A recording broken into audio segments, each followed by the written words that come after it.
tetelestia, Dios. Fuiste a la cruz por mí, lo entregaste todo. En el nombre de Jesús. No te reservaste nada. Aquí estamos, Espíritu Santo. Conociendo la maldad que había en mí No pase y desapercibido hoy, todos Señor. mis errores, no me despreciaste, En el nombre de sino Jesús. que me abrazaste. Tengo sed. Y estando allí, una vasija llena de ¿qué? De vinagre. Entonces ellos empaparon el vinagre.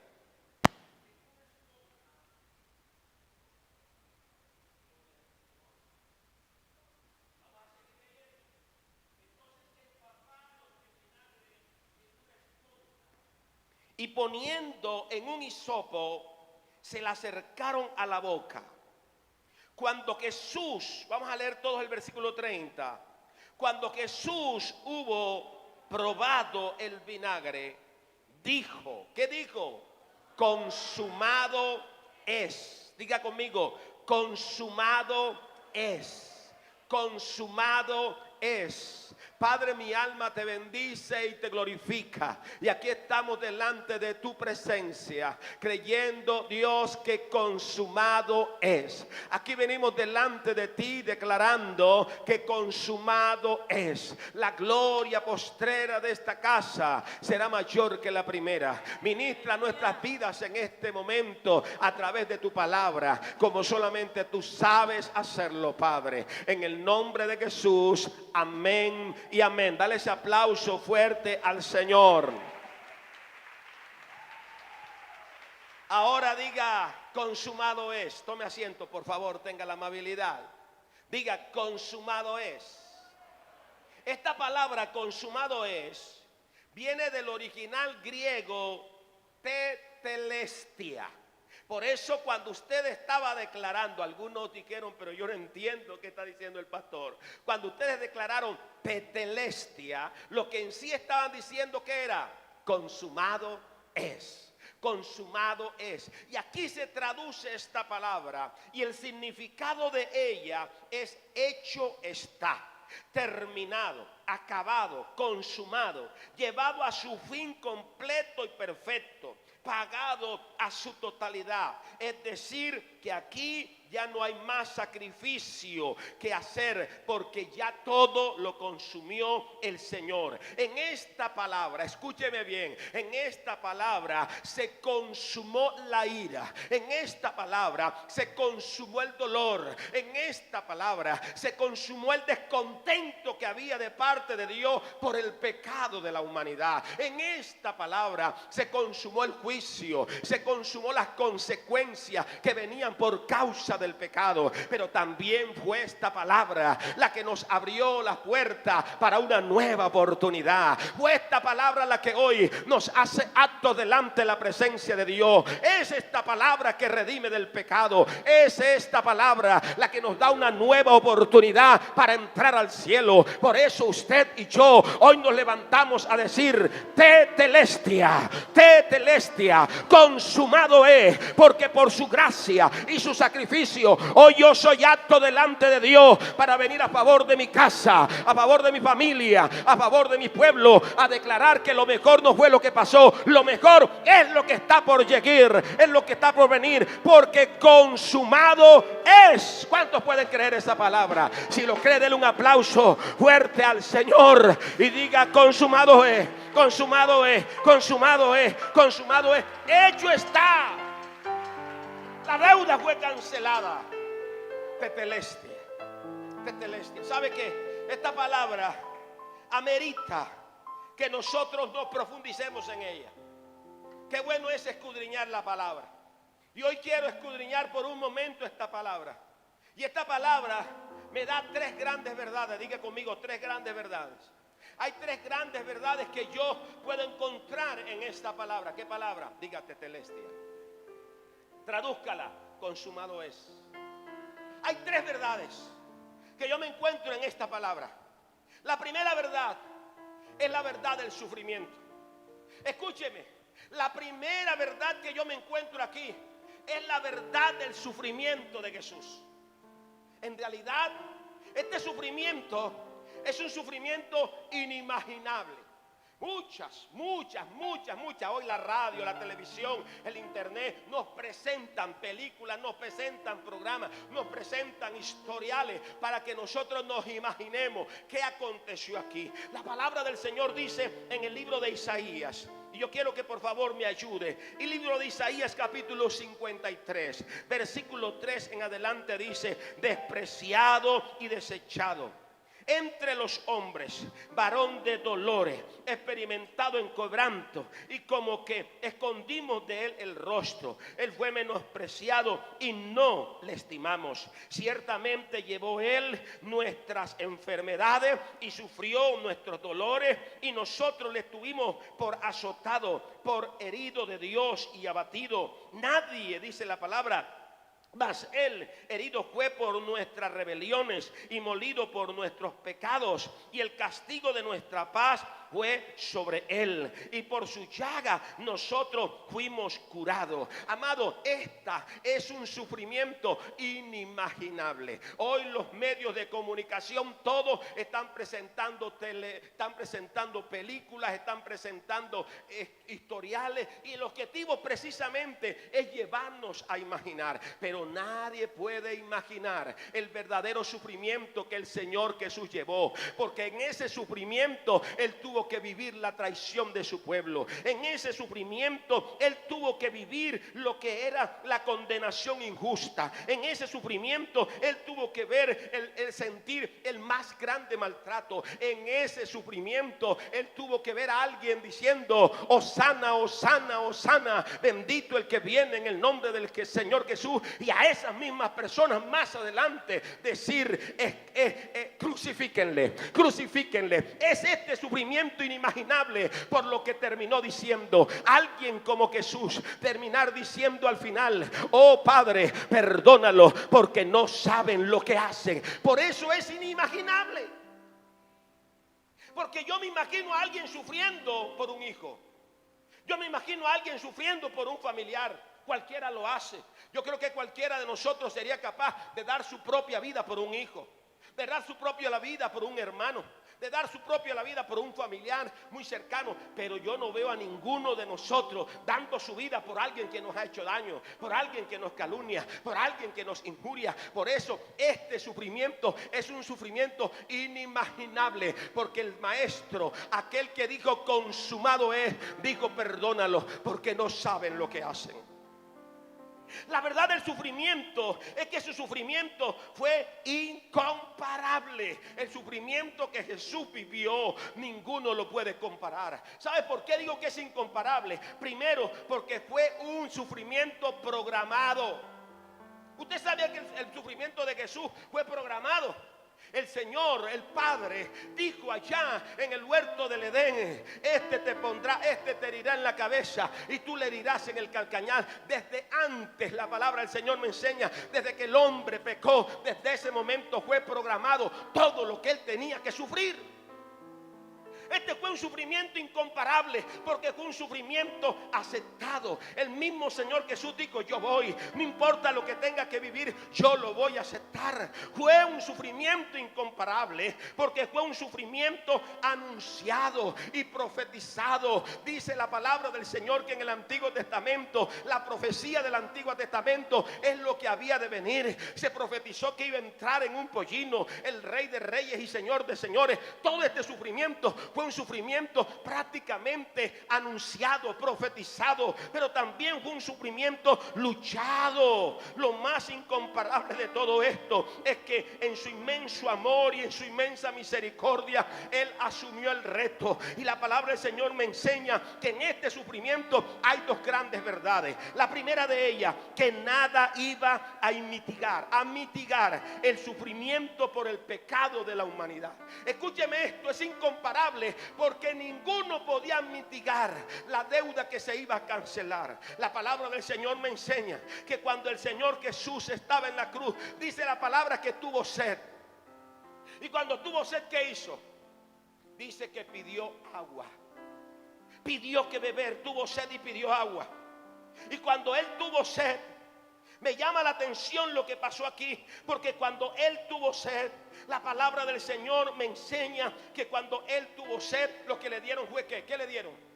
Diga conmigo, ¿qué le dieron? Le dieron vinagre. Hermano, le dieron a beber vinagre. ¿Cuántos conocen aquí lo que es el vinagre? Bueno, muchos de nosotros conocemos el vinagre. Conocemos el vinagre como el vinagre casero, como el vinagre industrial.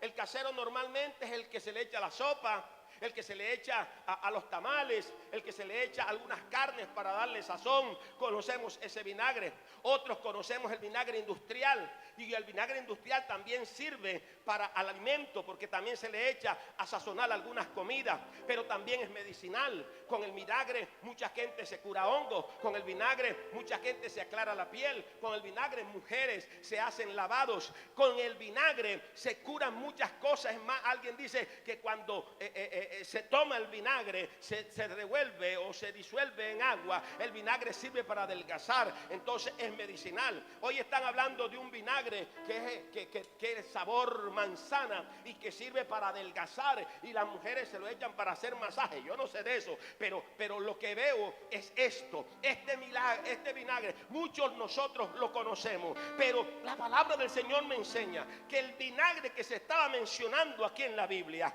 era un vinagre totalmente diferente. Este vinagre era un producto que era extraído de la fermentación, de la segunda fermentación del alcohol. Escuche esto, era extraído de la segunda fermentación del alcohol.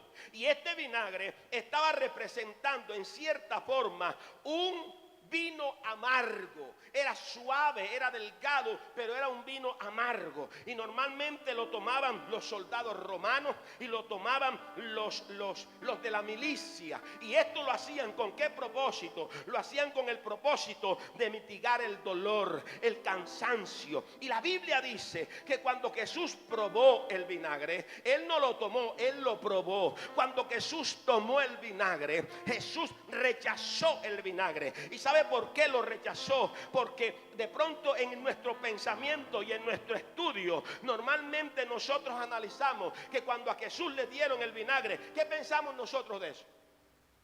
¿Qué pensamos con relación a esto? Pensamos que los que le dieron al Señor Jesús el vinagre eran malos. Caramba, esa gente sí es mala. Mira, le dieron vinagre en vez de agua. ¿Cómo es posible? ¿Será que le hicieron un bien o le hicieron un mal? ¿Usted qué dice? ¿Qué dice usted? Cuando le dieron el vinagre a Jesús, ¿qué le estaban haciendo? ¿Un bien o le estaban haciendo un mal? Lo más seguro es que usted va a decir le estaban haciendo un mal. Pero sabe una cosa, no le estaban haciendo un mal. El que le estaba dando el vinagre a Jesús lo estaba haciendo en un acto de misericordia. ¿Sabe por qué lo estaba haciendo un acto de misericordia? Porque el vinagre, ese vinagre que él tomaba, estaba representando un vino ácido. Y esto lo utilizaban para mitigar el dolor. Escúcheme, pero el Señor Jesús no bebió de este, porque él no iba a mitigar el sufrimiento, él iba a pagar lo que tenía que pagar. Por eso lo primero que nos enseña es que nuestra deuda se pagó completa. Dice el apóstol Pablo en Filipenses capítulo 2 versículo 6, el cual siendo en forma de Dios, no estimó el ser igual a Dios como a cosa que aferrarse, sino que se entregó, sino que se despojó a sí mismo, tomando forma de siervo, hecho semejante a los hombres, y estando en condición de hombre, se humilló a sí mismo, haciéndose obediente hasta la muerte, y hasta la muerte de las bodas del Cordero. En el momento en que Jesús probó el vinagre, él se dio cuenta que este hacía parte de la vid, y él había prometido que no iba a tomar más de la vid hasta el día en que lo hiciera con su padre. Eso habla del día de las bodas del Cordero. ¿Sabe qué me enseña el sufrimiento de Jesús? Dos cosas. Primero, que mi deuda fue cancelada completa. Dígale que está a tu lado, tu deuda fue cancelada completa. Cuando el Señor Jesús dijo consumado es, estaba diciendo la deuda que usted debía, usted la consumió completa. La segunda verdad es la verdad del sacrificio. Y se entregó a sí mismo por vosotros, con ofrenda y sacrificio a Dios en olor fragante. ¿Cuál es la verdad del sacrificio? Primero, que el sacrificio de Jesús, escúcheme bien esto, fue un sacrificio irreemplazable. Diga conmigo, irreemplazable. El sacrificio de Jesús fue un sacrificio irreemplazable. Consumado es, tetelestia. Este es un sacrificio irreemplazable. ¿Por qué es irreemplazable? Porque en el Antiguo Testamento nos encontramos a los sacerdotes diariamente presentando sacrificios en holocaustos animales por los pecados del pueblo. Y nos encontramos que cada vez que presentaban un sacrificio, el animal era diferente o no era diferente. Claro que era diferente, porque cada persona que traía una petición para perdonar, para pedir perdón por sus pecados, traía su animal y los sacerdotes lo presentaban. Nos encontramos entonces que eran diferentes animales, eran diferentes sacrificios, eran diferentes circunstancias, pero también nos encontramos que este sacrificio, por mucho que fuese, por muy bueno, por muy limpio que fuese el animal, este sacrificio no podía redimirlos del pecado. Por eso continuamente estaban presentando sacrificios, pero la palabra del Señor me enseña. Yo le voy a invitar para que se vaya al libro de al libro de Hebreos, capítulo 10, versículos 11 y 12. Hebreos capítulo 10, si lo tienes. Hebreos capítulo 10, versículos 11 y 12, dámelo por favor. Hebreos capítulo 10, versículos 11 y 12. Vamos a leerlo. Dice: ciertamente todo sacerdote está día tras día ministrando y ofreciendo muchas veces que los mismos sacrificios que nunca pueden quitar el pecado. Versículo 12. Pero ¿qué? Pero Cristo, habiendo ofrecido una vez para siempre un solo sacrificio por los pecados, se ha sentado a la diestra de Dios. Amado, el sacrificio que Jesús hizo es un sacrificio irreemplazable. ¿Sabe por qué es irreemplazable? Porque en el Antiguo Testamento se presentaban muchos animales. En el Antiguo Testamento se presentaban en muchas ocasiones. En el Antiguo Testamento, a pesar de todo, nunca podía redimir el pecado. Pero la palabra del Señor me enseña que el sacrificio que Cristo hizo en la cruz, primero, fue una sola vez, un solo sacrificio. Segundo, fue para toda la humanidad. Por medio del sacrificio de Cristo, toda la humanidad hoy recibe la remisión de pecado. Y tercero, es por ese sacrificio que usted y yo somos redimidos del pecado. Por eso levántese y comience a declarar: tetelestia, consumado es. Por ese sacrificio yo tengo entrada. Por ese sacrificio mi familia tiene oportunidad. Por ese sacrificio la salvación tocó mi puerta. Por ese sacrificio la humanidad tiene oportunidad de ser salva. Esa es la diferencia. Por eso ya hablamos de un sacrificio irreemplazable. Pero me llamó la atención la segunda verdad de este sacrificio. Y es que este sacrificio es el cumplimiento de una sentencia incontenible. Diga conmigo: sentencia incontenible. Vamos, repítalo: sentencia incontenible. Usted se tiene que alegrar, usted se tiene que gozar con esta palabra, porque la verdad del sacrificio de Cristo es que es el cumplimiento de una sentencia incontenible. El libro de Génesis, capítulo 3, versículo 15, y voy a leerlo en la Nueva Versión Viviente. Dice así: porque pondré enemistad entre tú y la mujer, entre tu simiente y la simiente suya. Y dice: él, aquí está hablando en el verbo masculino. Él dice: él te herirá en la cabeza y tú le herirás en el talón. La palabra nuestra, el texto nuestro, dice el calcañar, pero ese es el talón. Aquí está hablando del cumplimiento de una sentencia inconmovible. Recordemos, Satanás en el huerto del Edén hizo pecar al hombre, hizo pecar, y como consecuencia Dios levantó una sentencia de de destrucción para él. Diga conmigo tetelestia. Vamos, diga conmigo tetelestia. Vamos, levante su mano y diga tetelestia, tetelestia. Ahora reitérelo y diga consumado es. Vamos, diga consumado es. Diga conmigo consumado es. Pregunto, ¿para quién es natural esta palabra? ¿Para usted es natural esa palabra? ¿Es común escuchar esa palabra? Yo creo que para ninguno de nosotros es común escuchar esa palabra. Pero sabe que para nosotros no es común. Pero la historia me enseña que para los judíos sí era común. Esta era la palabra que expresaban los sacerdotes cuando presentaban el sacrificio. Decían, hecho está, consumado es. Esa era la palabra. Era la palabra que los judíos utilizaban cuando terminaban una tarea. Entonces decían, hecho está. Pero también era la palabra, escúcheme bien, era la palabra que se utilizaba para anunciar que las deudas se habían cancelado de manera literal. Cuando hay una deuda cancelada por completo, ellos decían tetelestia, ellos decían consumado es, ellos decían hecho está. Y hoy vengo a decirte de parte de Dios, amado hermano, que esa es la palabra que Satanás no quería escuchar. Esa es la palabra que Satanás no quiere escuchar. Tetelestia, tetelestia, tetelestia, tetelestia, consumado es. Él no quería escuchar esa palabra, ni la quiere escuchar hoy. ¿Y sabes por qué? Porque él reconoce que todo aquel que entiende,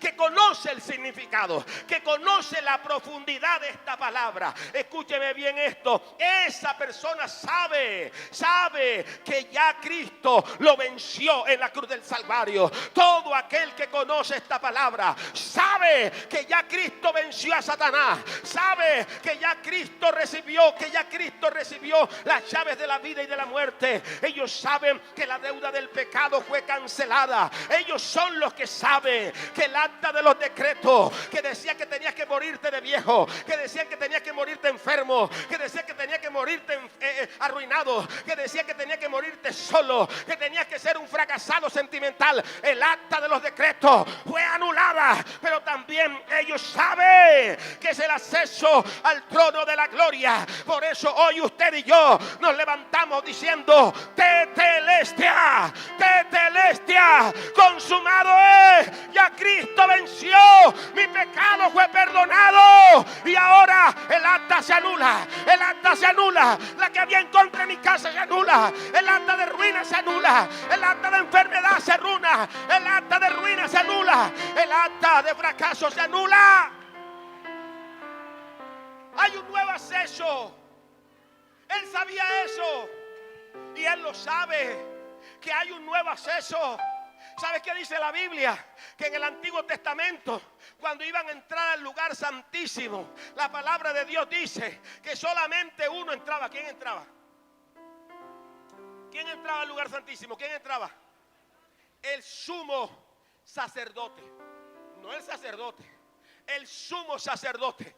Recuerde que estaba el lugar santo y estaba el lugar santísimo.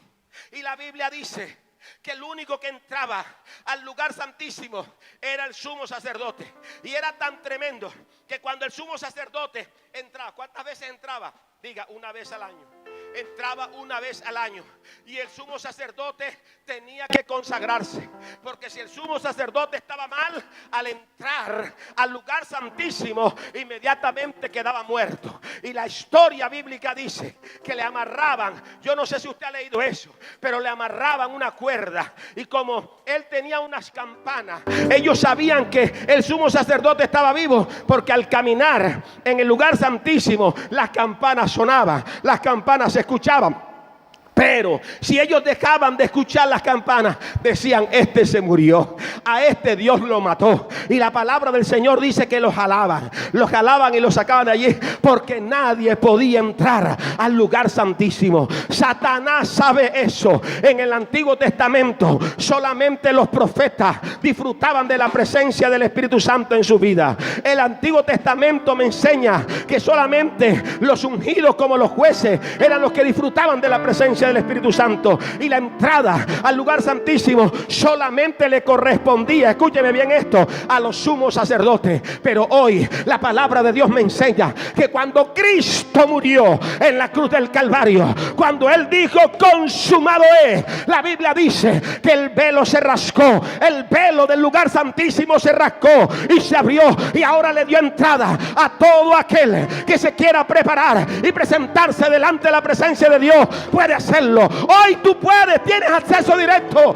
a la presencia de Dios. Hoy tienes acceso directo a la gloria de Dios. Hoy tienes acceso directo a la poder y la gloria de Dios. Por eso, en el nombre poderoso de Cristo, Satanás lo sabe y Satanás no espera que tú lo declares. En esta mañana tienes que levantarte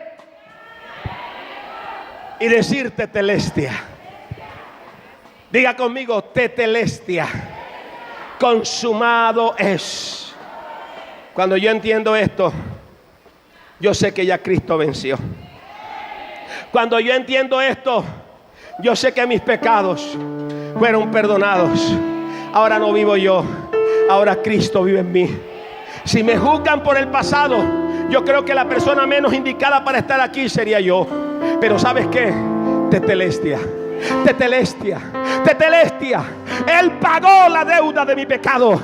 Por eso hoy yo creo que los decretos se anulan. Hermano, levanta tus manos y dile: Padre, gracias, porque los decretos del fracaso se anulan. El acta del decreto que había en contra fue exhibida y presentada en la cruz del Calvario, y ahora tenemos acceso directo para la victoria. Y usted y yo en Cristo somos más que vencedores. ¿Cuántos pueden creerlo? Si lo crees, dale un aplauso. Dale un aplauso fuerte. Vamos, dáselo fuerte. Dale el aplauso, dale el aplauso, dale el aplauso. Dale el aplauso fuerte.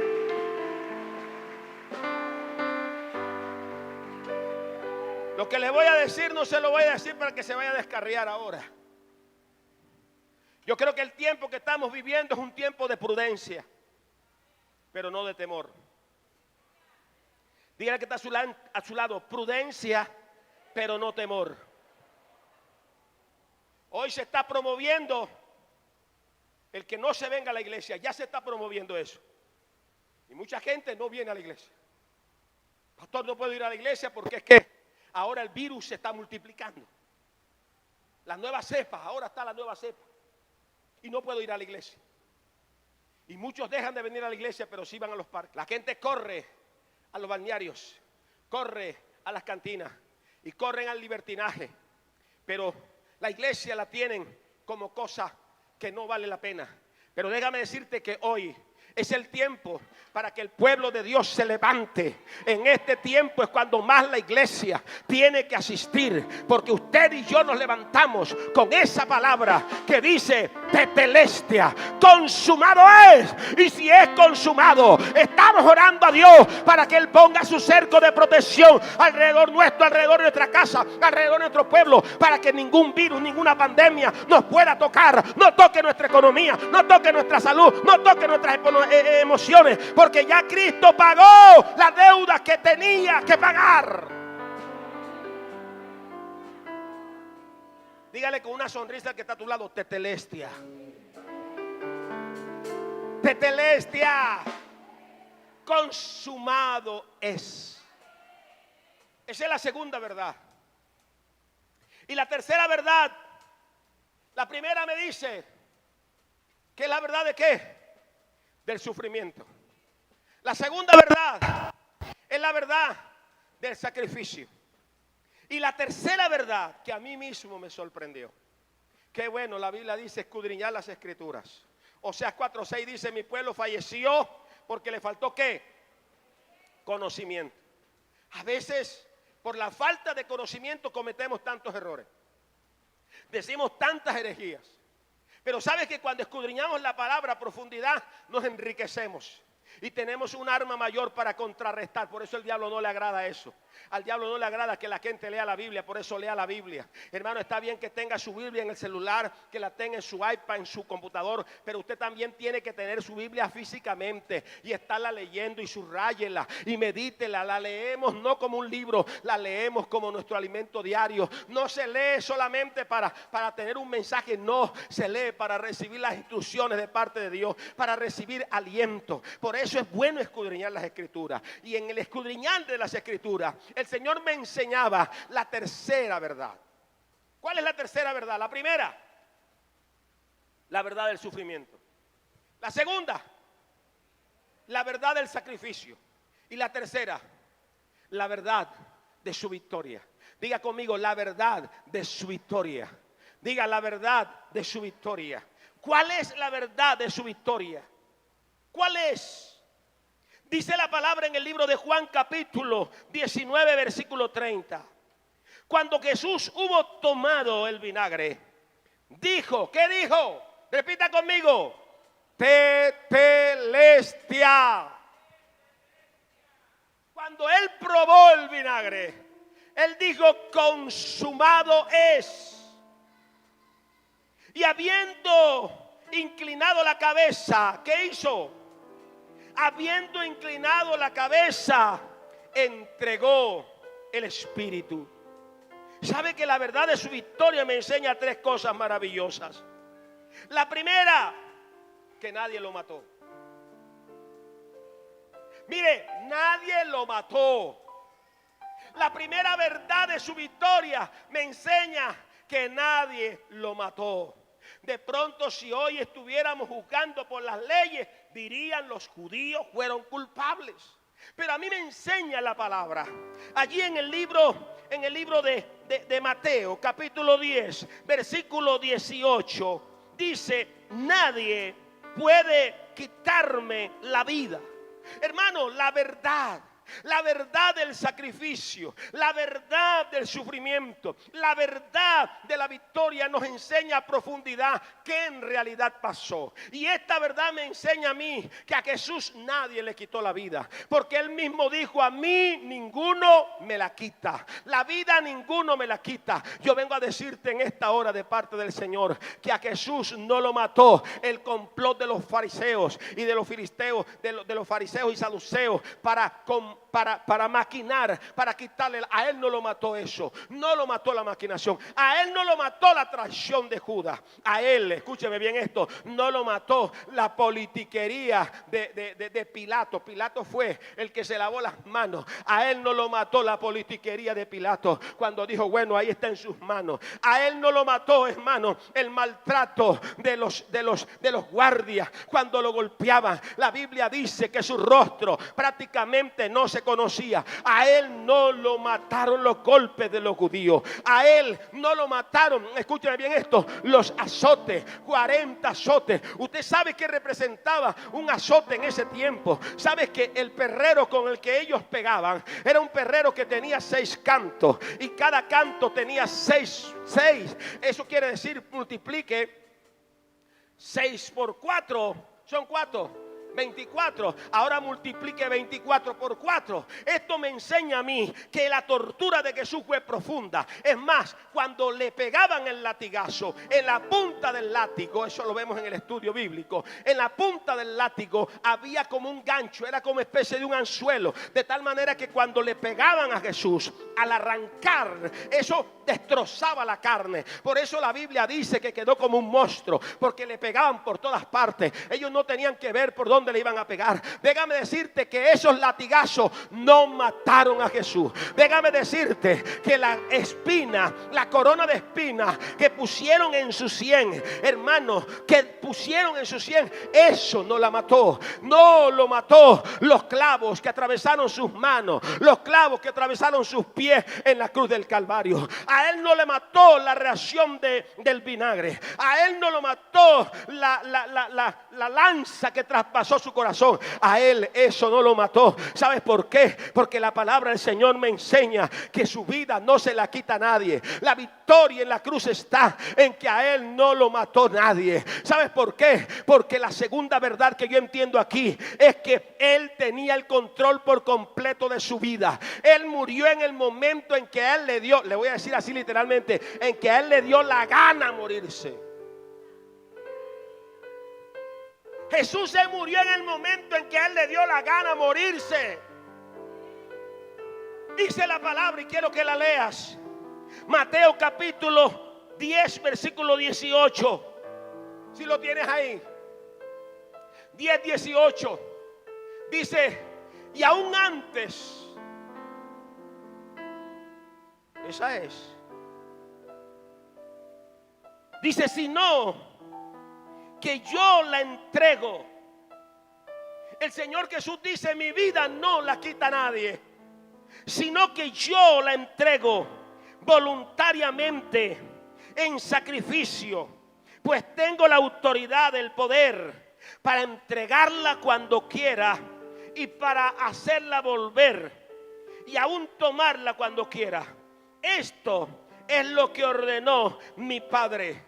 Sabes que en la segunda verdad de su victoria yo aprendo que la vida de Jesús no se la quitó nadie. La vida de Jesús él mismo la entregó. Por eso en las palabras que él dijo en la cruz, después de declarar, Padre, perdónalos porque no saben lo que hace, después de decirle a Juan, he ahí a tu madre, madre, he ahí a tu hijo, después de decirle, Padre, tengo sed, él mismo expresó estas palabras. Él mismo dijo, consumado es. Y él mismo fue el que declaró, escúcheme esto, él mismo fue el que declaró al Padre diciéndole, Padre, en tus manos encomiendo mi espíritu. Escúcheme bien esto, la victoria de Jesús en el Calvario estuvo en que a él no le quitaron la vida, él la entregó. ¿Usted sabe cuánto tiempo duraba alguien crucificado? Duraba días, pastor, usted sabe que es así. Duraba días colgado, duraba días en agonía, le quebraban las piernas. Pero sabes que Jesús duró solamente 6 horas. 6 horas le bastó. Pero llegó un momento en que dijo Jesús campadamente así, fresco, dijo, bueno, ahora sí me voy a morir. Ya dije lo que tenía que decir. Ya hice lo que tenía que hacer, ahora sí me muero. Y en ese mismo momento fue que él dijo, Padre, en tus manos yo encomiendo mi espíritu. Quiere decir que Jesús entregó la vida, pero también quiere decir que él la tomó. Porque aun cuando él murió, la Biblia dice que bajó a los mismísimos infiernos. Y después que le quitó la llave de la vida y de la muerte a Satanás, la sacó y resucitó al tercer día. Y él levantó esa bandera de victoria, diciéndole a todos los que creen en mi nombre, ustedes también obtendrán victoria. La victoria de la cruz representa tu propia victoria, porque el apóstol Pablo dijo que todo lo podemos en Cristo, que es nuestra fortaleza. Dale el aplauso fuerte al Rey por eso.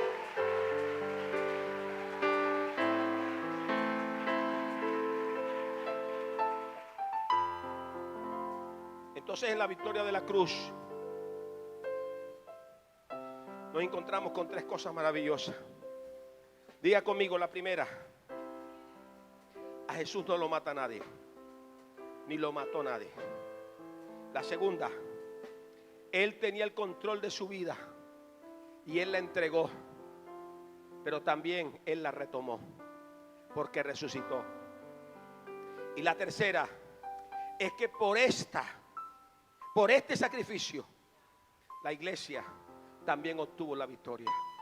¿Usted sabe cuál fue el propósito de todo esto? Primero, que atendamos su llamado. Escúcheme, el propósito del sacrificio en la cruz del Calvario es que la iglesia atendiera su llamado. Y hoy hay un llamado, iglesia. Hoy hay un llamado, mujer, hoy hay un llamado, varón, de parte de Dios. Dios está haciendo un llamado. Apocalipsis 3:20 dice: he aquí, yo estoy a la puerta y llamo. Hoy estamos en la Semana Mayor, estamos celebrando que consumado es, pero hoy estamos declarando que Cristo viene pronto y Él está haciendo un llamado a la humanidad para que se vuelva a Él. Todo lo que está pasando con la pandemia hace parte del propósito de Dios para hacerte un llamado al arrepentimiento, un llamado a la reconciliación, un llamado a seguirle a Él. Por eso, entre los propósitos de esta victoria está que la humanidad atienda su llamado. Lo segundo es que nosotros debemos someternos a ese proceso. El segundo propósito es que te sometas al propósito de empoderamiento que Dios tiene para con nosotros. El apóstol Pablo dijo: ahora no vivo yo, ahora Cristo vive en mí. Qué bueno es que nos sometamos a ese proceso que todo creyente debe tener. ¿Sabe qué dijo el Señor Jesucristo? El que quiera venir en pos de mí, primero niéguese a sí mismo, tome su cruz y sígame. Y hay mucha gente que está pensando que tomar la cruz es sufrimiento, que tomar la cruz es tortura. Y sabes que cuando yo entiendo esto, pastor, yo me doy cuenta que tomar la cruz es un llamado, que tomar la cruz es un compromiso, que tomar la cruz es un propósito, es una misión. Por eso, en el llamado, en la victoria de la cruz, Dios te está haciendo un llamado, pero Dios también te está llamando a que hagas parte de esa formación, porque aún el sufrimiento nos forma para ser mejor persona, pero también nos disponemos a equilibrarnos, a recibir su equipamiento, porque en la victoria de la cruz Él está equipando a su pueblo. Por eso yo creo en el nombre poderoso de Jesús. Cuando Jesús iba entrando a Jerusalén, la Biblia dice que cuando estaba cerca comenzó a llorar. Mira esto, cuando estaba cerca de Jerusalén comenzó a llorar. ¿Y sabes por qué lloraba? Porque en ese momento se estaba cumpliendo la profecía que decía que el Hijo de Dios iba a llegar en un pollino, en una actitud humilde. Pero ¿sabes qué? Los judíos no se dieron cuenta, los judíos no lo esperaban, los judíos no lo vivieron. Y el Señor dijo: por cuanto no te diste cuenta de tu visitación. ¿Sabes una cosa? En esta hora yo creo que es tiempo de la visitación de Dios, y en la victoria que Cristo tuvo en la cruz, Él nos bendijo a nosotros, equipándonos de esa visita. Hoy vengo a decirle de parte de Dios: hay visita de parte de Dios, hay visita de parte de Dios. Escúcheme, la venida de Cristo está cerca, pero más cerca está el rapto de la iglesia. Y en estos días Dios está equipando gente. Por eso dispón tu corazón, porque la victoria de la cruz representa la victoria de la iglesia por su equipamiento. Viene un derramar del Espíritu Santo cual nunca antes. Viene una llenura del Espíritu Santo cual nunca antes. Y lo cuarto y último es que nos apropiamos, hermano, a través de esa victoria también nos apropiamos de nuestra victoria, porque si Cristo venció, usted y yo también somos vencedores. Por eso vengo a decirte de parte de Dios: Dios cuenta contigo, Dios cuenta contigo, Dios cuenta contigo, Dios está contando contigo. La victoria en la cruz, Dios te dijo: estoy contando contigo, contigo, contigo, contigo. Estoy contando contigo, porque grandes cosas vienen y voy a hacerlas contigo y a través de ti. ¿Cuántos le pueden dar un aplauso fuerte al Rey? Yo le voy a pedir que se pongan en pie, porque vamos a orar. ¿Cuántos quieren que oremos?